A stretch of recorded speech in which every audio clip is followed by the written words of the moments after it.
This is the moon of IAPETUS, the moon of Saturn IAPETUS. That Dr. Berggruen explained how the electromagnetic vehicles build all the structures around this, well, the entire solar system. And that's, the ridge is to the side, to the right side. Check it out. Let me brighten up that side.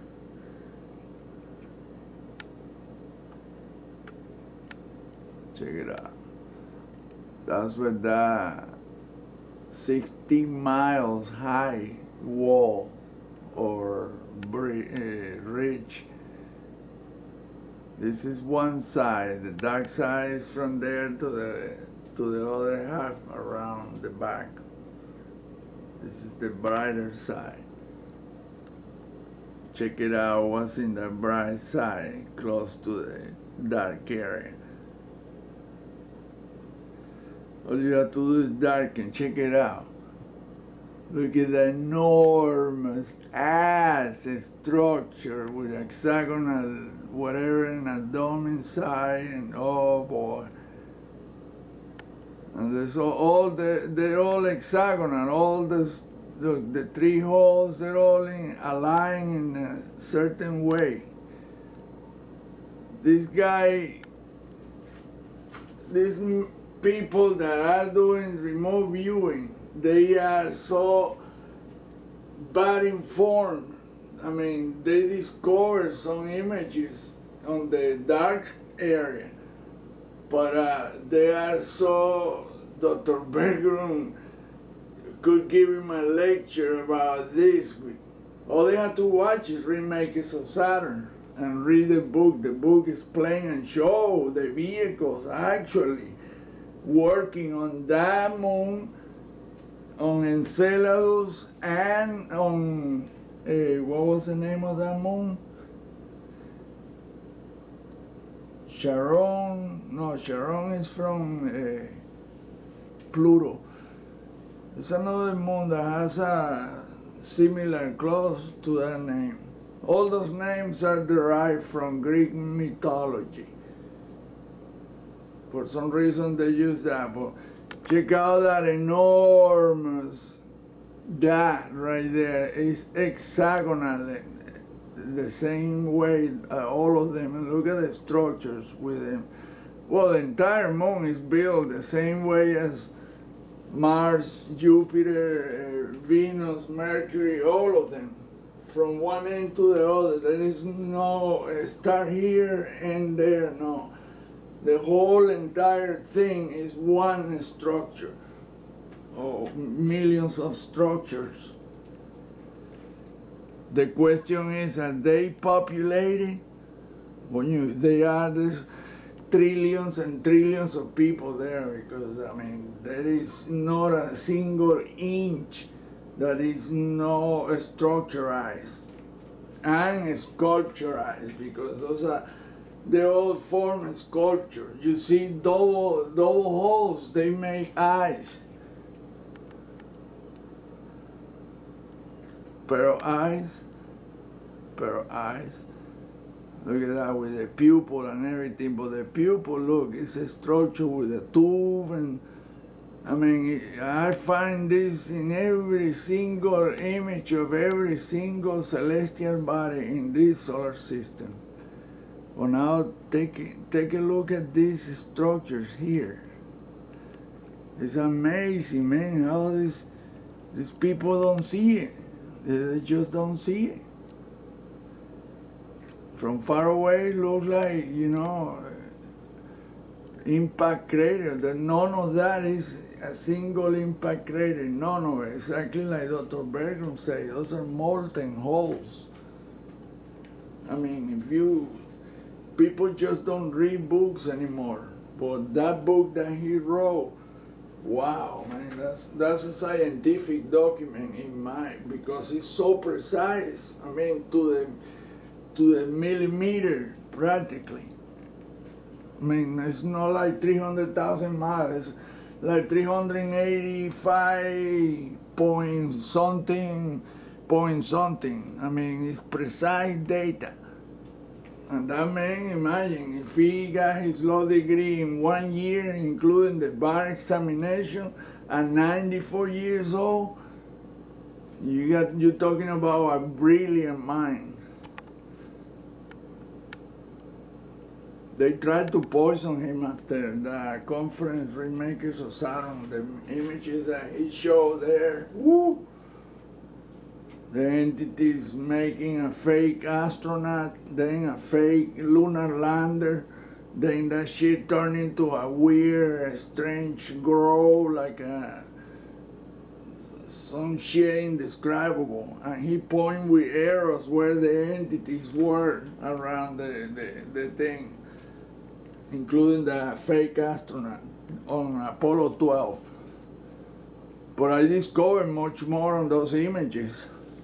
I discovered that the floor of Earth Moon is metallic and is totally structurized, and the dust is fine burnt powder, and that's exactly what it will be, the residual from a blast of plasma energy, like a welding deal. A plasma welding deal that will leave powder, residual powder, but on a scale unimaginable. So check this out. This is let me enlarge it with the zoom it tool.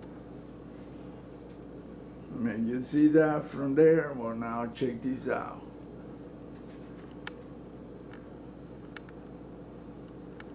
Now you're looking at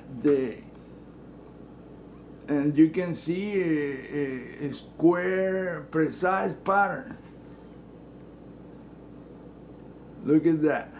Every single thing right here, these are structures. Those are no craters or nothing like that, no. And you can see the buildings. These are like, I mean, we call the building, but they don't build anything like we do.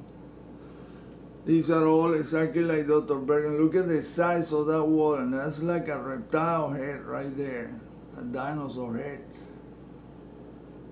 As it is all over the place. Look, right eye, left eye, the mouth, right there, the chin. I mean, they're all portrayed the exact same. There's like, I've seen 5 varieties of the same type of reptile deal. Heads. That's what it is, heads. They don't show nothing else. The body is but look at the image. Just look at the size of that enormous structure that goes down in an angle. That's the tip down there. Right there. Look at the top. That's supposed to be a crater. And there's no crater. Now the only way to see in the bright area to see what's there, look how the NASA, these images are super ultra crispy, but they look, the 2 pair of eyes and a face right there, and over with the Sidonian looking type, very serious look. Look, right there, 2 pair of eyes, 2 pair of eyes. Now the only way to see this a little better is to darken the image. Look, there is a cross right there. It looks almost like a crooked cross like the Nazi, which is not really from the Nazis, it's from India. The cross of good luck or whatever, something like that. That's what that is. They took it for the ritual shit, because that's a Vedic knowledge, and they knew that. In fact, they copied they took all the Vimana blueprints and that's how they build their technology, taken from India. And that's Germans are super smart, man. The first submarine they captured in World War II, they were incredibly advanced. The batteries could take the submarine for 30,000 miles in one charge. And that's because they studied Tesla's work. When you just look at the size of that structure. Now, what I need to do now is just darken the deal.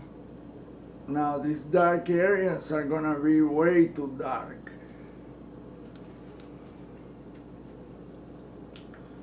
I'm not using Photoshop at all. This is only reducing the brightness or increasing. In this case, we're gonna reduce the brightness to be able to see what's in the bright area.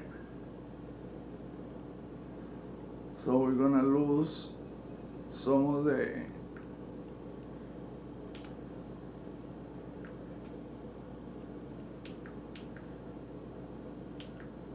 sharpen.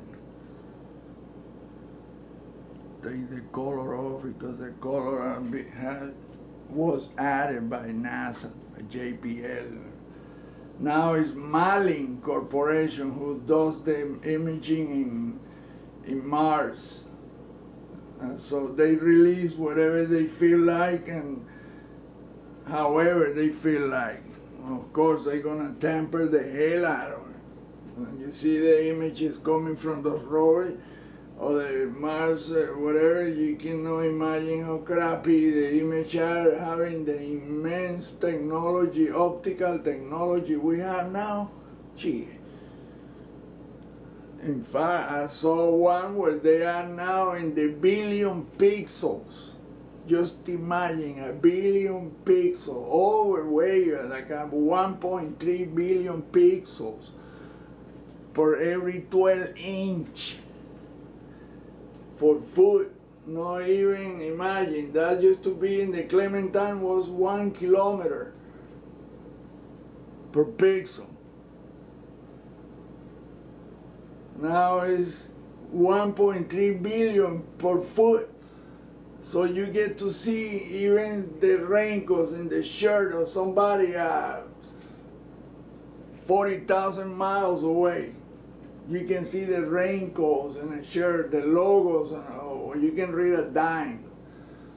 That's an incredible technology, and that we will get these shitty ass images that the Voyager images are like super crispy compared to what we get from the Malin or whatever, the Mars Reconnaissance Orbiter, the Mars Express and all that.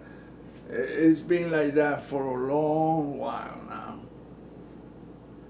They don't want us to see nothing, and Dr. Berglund saying, you cannot work with those images because they're worthless. So the only way to get to see a little bit of it is doing what I'm doing. Because otherwise, when you say Photoshop, people immediately go up in arms. Oh, that shit was altered. You put too much of this or too much of that, blah, blah, blah. Whatever. I don't know how to do Photoshop, so I do the next best thing is darken the image without doing much more to it, enlarge it. You lose a little bit of the refined deal, but you get to see or get an idea what's there. Well, in this case, this is so wide, and they look at the blur. When you see blurry parts, that means this was tampered with. But you still get to see some the leftovers in the image underneath of the tampering. 9 different types of tampering they use, according to the experts. I'm not an expert one, but I see what everybody else sees.